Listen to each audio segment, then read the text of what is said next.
বল দেখে শীতকালের একটা স্পেশাল জিনিসের নাম।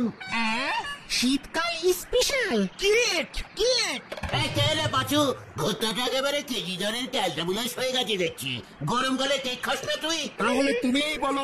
ওরে গলদপুরের অনশিক্ষিত বলদগুলো, শীতকালের স্পেশাল জিনিস হলো কমলা লেবু। অজেন্স মানে অজেন্স লেবু। অরেঞ্জ লেবু না গো, অরেঞ্জ অরেঞ্জ, শুধু অরেঞ্জ। ওরে ক্যালটাবুলাস, তাহলে লেবু ইঞ্জিরি কি দেখিস না? বলে এই লেবু লাগিন। জয় গুরু, কমলা লেবুর সঙ্গে লেবু লাগান্সের সম্পর্ক কি? পাচু ঘটনাটাকে চুপ করতে বলবি? আড্ডায় খামোখা ও তর্ক করছে, তাও লিডারের মুখে মুখে। এই শান্তি শান্তি, কোল কোল কোল। বিশাল বনভোজন, বিশাল বিশাল বনভোজনের আয়োজন করা হইয়াছে। আসছে রবিবার সকাল 7টায় আতাপাড়া ক্লাব প্রাঙ্গণ থেকে বাস চড়বে। পার হেড 170 টাকা। বিশাল বনভোজন। বনভোজন চল তো, কেউ কেউ। বিশাল বনভোজনের স্থান নদীপাড়া শিশু পার্ক। স্টপ স্টপ, একদম স্টপ। হোয়াট বনভোজন? নদীপাড়া শিশু পার্কে বন জঙ্গল কোথায় যে ওই পার্কে বসে বনভোজন করাবি? কি এই না না গুলটা মামা, বনভোজন মানে তো। আমাকে মানে শেখাতে আসবি না বলে দিলুম ভেঙ্গে। পার্কে নিয়ে যাচ্ছে বলছে বনভোজন, সাহস থাকে তো বনে নিয়ে যা। দেখবো ওই আতাপাড়ার কেমন ক্ষমতা আছে। চল তো চল তো, ন্যাপলাদাকে বলি। ন্যাপলাদা, হ্যালো হ্যালো, ন্যাপলাদা তুমি যেখানেই থাকো এখানে চলিয়ে আসো। গলতপুরের তোমার রিস্কা আটকিয়েছে গুলটে মামা। হ্যালো হ্যালো ন্যাপলাদা, শুনতে পাচ্ছ? আমি নাকি ওর রিস্কা আটকিয়েছি? যা যা যা বলছি। এই গুলটে গুহ বাঁশ আটকিয়ে দেবে, লড়ে আটকিয়ে দেবে, তোর রিস্কা আটকাবে না। চলিয়ে আয় তোরা। হরি বাপ হরি বাপ। মামা ঠিক আছে ন্যাপলাদা, আসতে হবে না আসতে হবে না, গুলটে মামা ভয় খেয়ে গেছে। Hello hello. ভয় কে খেয়েছে? ধর তো আমাকে, ধর। বাবা বনভোজন মানে যে পিকনিক, সেটাকে আমি জানি না নাকি? ঘন্টা জানতে ঘটনা ঘটনা ঘটনা। লিডারের সঙ্গে ঠিক মতো কথা বলতে শেখ। লিডারকে ঘন্টা বলছে? এমন ঘন্টা লিডার হলি পারে কি বলবে শুনি? এই শান্তি শান্তি, কোল কোল কোল। আতাপাড়ার বোমা সঙ্গ বনভোজন করতেছে, তো আপনার এত জ্বলতেছে কেন শুনি? তা বলে লোককে মিসগিট করবে? মিসগিট করে টাকা তুলবে? মিসগিট? ও এই মিসগাইড মিসগাইড। নিয়ে যাচ্ছে নদীপাড়ায় শিশু পার্কে আর বলছে বনভোজন। আপনি অন্তত তালি পরে তেলা কুচাল জঙ্গলে একখান বনভোজনের আয়োজন করে সবাইকে দেখে দেন। ওরে নরা রে, এখনো সব ছাড়। এসব ফালতু বনভোজন টনভোজন না করে মন দিয়ে দু একটা কমলা লেবু গাছ লাগা আমাদের গলতপুরে। মারে মা, আমারে তুই তুলি নে মাই। গলতপুরে কমলা গাছ লাগাতে বলতেছে আমারে মা গো। লজ্জা লাগে না তোদের? তুই জানিস শীতকালের জাতীয় ফল এই অজেন লেবু? কমলা কমলা লেবু। আর সেই কমলা লেবুর এক পিসও গাছ আমাদের গলতপুরে নেই। আপনি তালি পুরো সবাই গে হলধর বাবুর কাছে কমপ্লেনিং করেন গে। ওনারা তো মাঝে মাঝেই দেখি গাছের চারা বিলোয়। পাচু, ওরে নরা রে, কমলা লেবু গাছ চারা পুঁতলে হবে না রে। তাহলে কি পুঁততে হবে? আস্ত আস্ত কমলা লেবু পুঁততে হয়। জয় গুরু। চল। কোথায়? পুরসভায় হলধর বাবুকে একটা কড়া টাইপের কমপ্লেনিং করে দিয়ে আসে। একটা টোটাল শীতকাল চলে যাচ্ছে, এমনিতেই এই গলতপুরে বরফ পড়ে না, তুষারপাত হয় না। এই কুষার না তুষারপাত তুষারপাত। চেকার ইস্যু করতে পারে না, আবার পুরসভার হেড হয়েছে। অন্তত একটা কমলা লেবুর জঙ্গল তো বানাতে পারে, যেখানে কমলা হবে ছেলে পিলেরা গিয়ে একটু বনভোজন করতে পারবে, যাকে বলে একটা টুরিস্ট স্পট বানাতে হবে। চলিয়ে আয় হারি পাপ হারি পাপ। হয়ে গেল, কি জানি এখন আবার কি হয়। এরেই বলে নাই কাজ তার খই ভাত। আনতে বলিছে ডালের বড়ি, নিয়ে এসেছে সোলার দড়ি। হরি বল।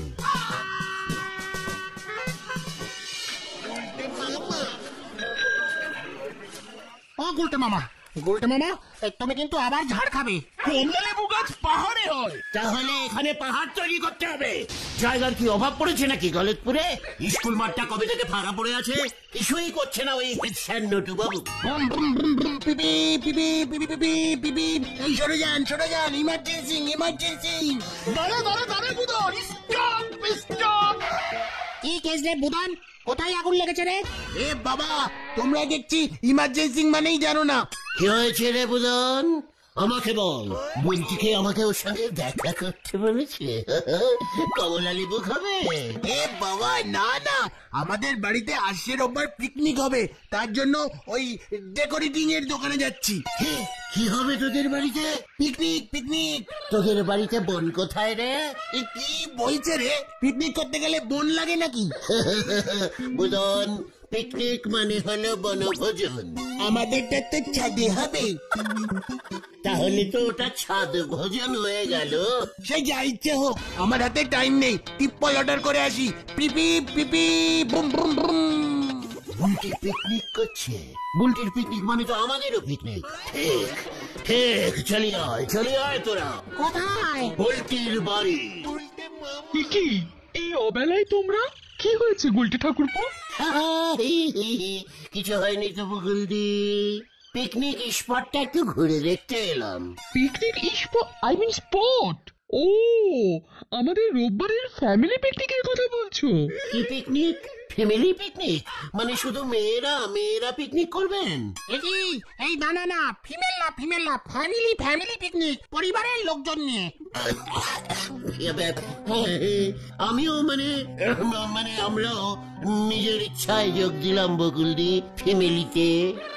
মানে এই ব্যাপারটা তোমাদের দাদা মানে ছানুদা বলতে পারবেন। তোমরা বরং ছানুদার সঙ্গে কথা বলো। আবার আমার আপনার ফ্যামিলির মধ্যে ছানুদা কেন? ঠিক আছে, একটু করে যখন বলছেন পিকনিক করতে, আমি এই ব্যাপারে অবশ্যই ছানুদার সঙ্গে কথা বলবো। ঠিক আছে, তোমরা তাহলে বিকালে এসো।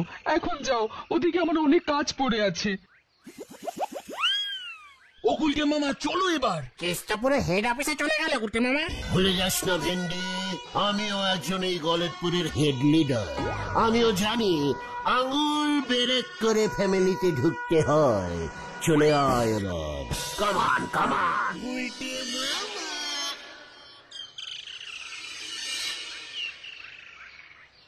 শোন, তোরা আমাদের সঙ্গে পিকনিক করতেই পারিস, তাতে তো আমার কোনো আপত্তি থাকার কথা না।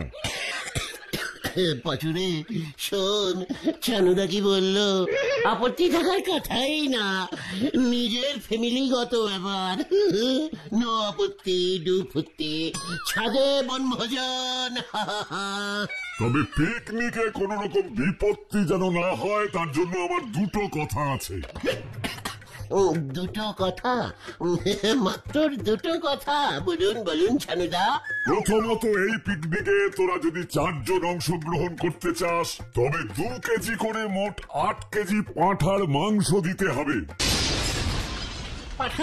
আর দ্বিতীয়ত, যদি তোরা এই 8 কেজি পাঁঠার মাংস না দিতে পারিস, তবে এই পিকনিকে তোরা অংশগ্রহণ করতে পারবি না। এই দুটো কথা মানেই আপনার সেই দুটো মাত্রর কথা ছানুদা? আগে হ্যাঁ, কথা দুটো কিন্তু মাত্রর কথা নয়। 8 কেজি পাঠা মানে তো আস্ত একটা পাঠা। তা বটে, যদি কচি হয়।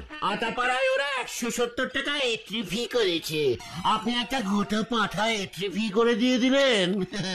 মানে আমি একটা কচি কাম দিশি মুরগি যদি দিই, মানে ছোট এন্ট্রি ফি, তা দিয়ে হবে না ছানুদা?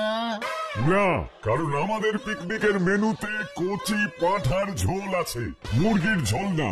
এই মানে বলছিলাম যে পাঠাটার একটু কচি করে দেবো ছানুদা, মানে এই 2-3 কেজি সাইজের। বকুল, ওদের বেরোতে বলো। আমার যা বলবার বলে দিয়েছি, নয়তো আমাকে এবার অন্য ব্যবস্থা নিতে হবে। না না, সব ব্যবস্থা করে ফেলেছি আমি। পাঠার মাংস খেতে আমি খুব ভালোবাসি ছানুদা, নিজের পাঠা নিজেই খাই। এই আমি আসছি, চল রে তোরা।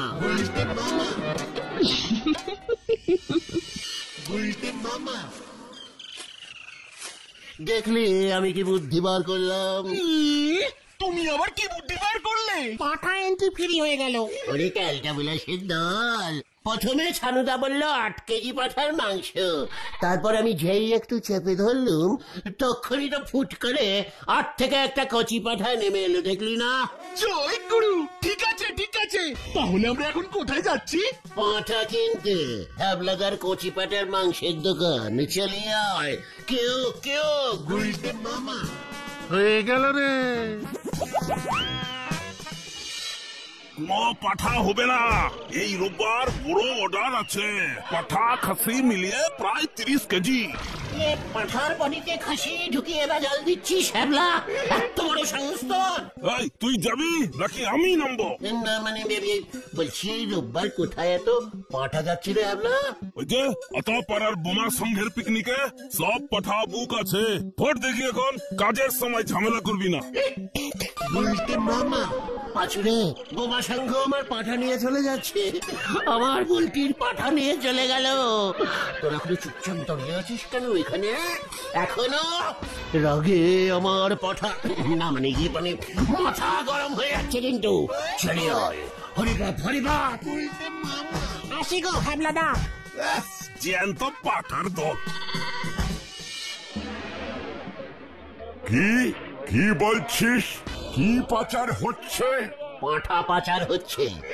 আপনার এই গলতপুরের 30 কেজি পাঁঠা ওই আতাপাড়ায় পাচার হয়ে যাচ্ছে। যে করেই হোক এটা আটকাতেই হবে আপনাকে হলদরদা। এই, ওই সব কি বলছে? এই যে বলছি, ওই বোমা সংঘের পিকনিকে পাঁঠাগুলোকে ভালো করে ধুয়ে মশলা মাখিয়ে খাসির মাংস তৈরি করবে। ছি ছি ছি ছি ছি ছি, এক্ষুনি আটকান। আমাদের গলতপুরের পাঠা দিয়ে আতাপাড়ায় পিকনিক হতে দেওয়া চলবে না, চলবে না, চলবে না। আরে কি হাঁকুড়ে দাঁড়িয়ে আছিস কেন? তোরা প্রতিবাদ কর। আমার কাজের সময় এখানে এসে ডিস্টার্ব করছিস, সরকারি কাজে বাধা প্রদান। হ্যালো, বলো হরি বাবু।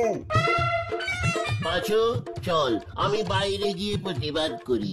গলতপুরের পাঠা পাচার রুখতে হবে, রুখতে হবে, রুখতে হবে রুখতে হবে রুখতে হবে, রুখতে হবে। জিন্দাবাদ জিন্দাবাদ জিন্দাবাদ জিন্দাবাদ।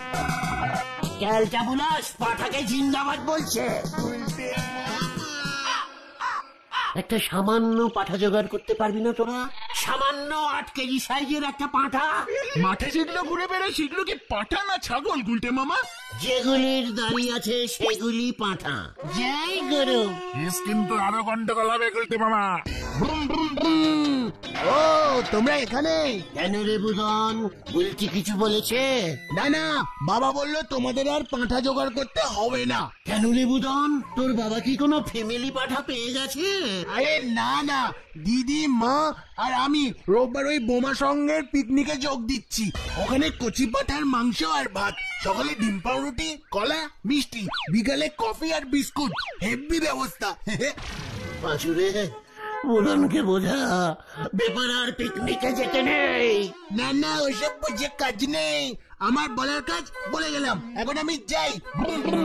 না না না, ওই বোমা সঙ্গের পিকনিক আমি যদি বন্ধ না করেছি, তবে তোমার নাম চেঞ্জিং হবে আর আমার নাম ঘটনি থাকবে। চুপ কর। পাঠা দিয়ে কিভাবে পাঠা তুলতে হয় সেটা আমি ভালো করেই জানি। জয় গুরু। কি করবে তুমি গুলতে মামা? সেটা আজ রাতেই ওই হ্যাবলা বুঝতে পারবে, আজ রাতেই। তুমি আবার কি করবে? দেখতে যা।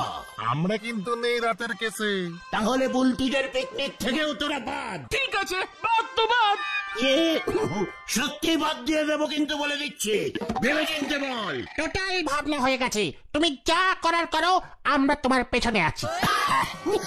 ঠিক আছে, তাহলে কিন্তু আমি আমার পাঠাই জোগাড় করছি, তাই করো। মনে থাকে জানো।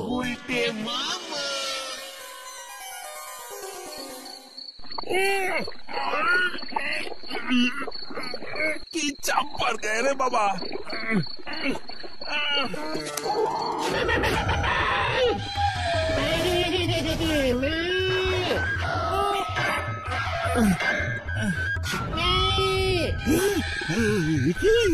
ওটাকে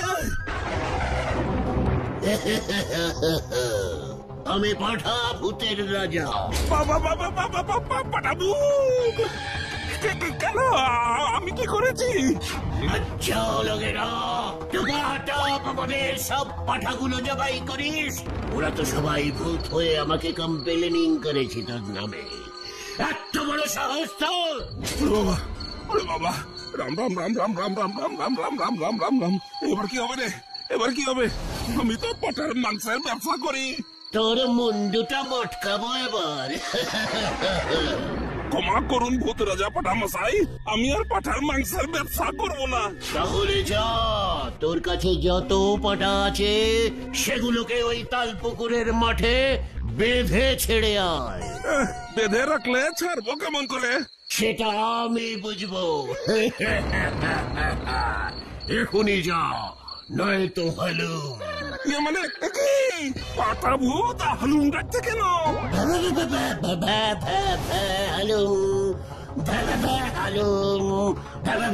ঘর বটকাবো তোর। যা যা বলছি, যা। এই তো যাচ্ছি, এই তো যাচ্ছি।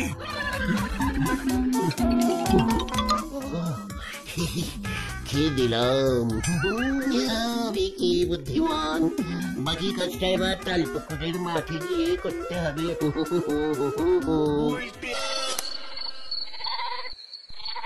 হাইরাম, কালাথা পাড়ার পিকনিকের অর্ডারের কি হবে কে জানে। একটা মারও মনে হয় নিচে পড়বে না। এদিকে আবার পাটা ভূত ঘাড় মটকাবে। না না না, আমি বাবা ওই আগে ভাগে গিয়ে ওই বোমার সঙ্গে নেপলা বাবুদের ঘটনাটা বলে রাখি। যাই যাই যাই, ভূতের ভয় সবাই পায়, পাঠা ভূত হোক আর গাধা ভূত। যাই বাবা।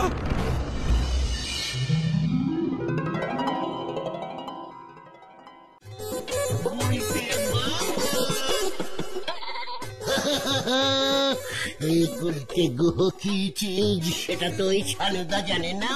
তিনটে কচি পাঠা ছানুদার সামনে নিয়ে গিয়ে যখন ছু ছু পাটা ছু ছু বলে হাজির করবো না, তখন ছানুদা বুঝবে। গুলটি তো একেবারে অবাক হয়ে যাবে। ওই তো আমার পাঠাগুলা মাঠ থেকে ওই গুলটে নিয়ে ভাগছে। তোকে বলেছি না হাবলা, ওসব পাঠা ভূত ভূত সব পুজরু কি? ধর ধর ওটাকে, আমাদের পিকনিক ভন্ডুল করো। হ্যাঁ পাঠা চোর! পাঠাচ্ছো ইয়ে মানে পাঠা ভূত। হ্যালো, ধর ধর ওটাকে ধর। তুলে বাবারে, হ্যাবলাটা ন্যাপলাকে আবার ডেকে এনেছে। বলাই রে, ধর ধর ধর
ও বাবা, বলছে নাকি ওই হ্যাবলা যে আবার ন্যাপলার কাছে চলে যাবে?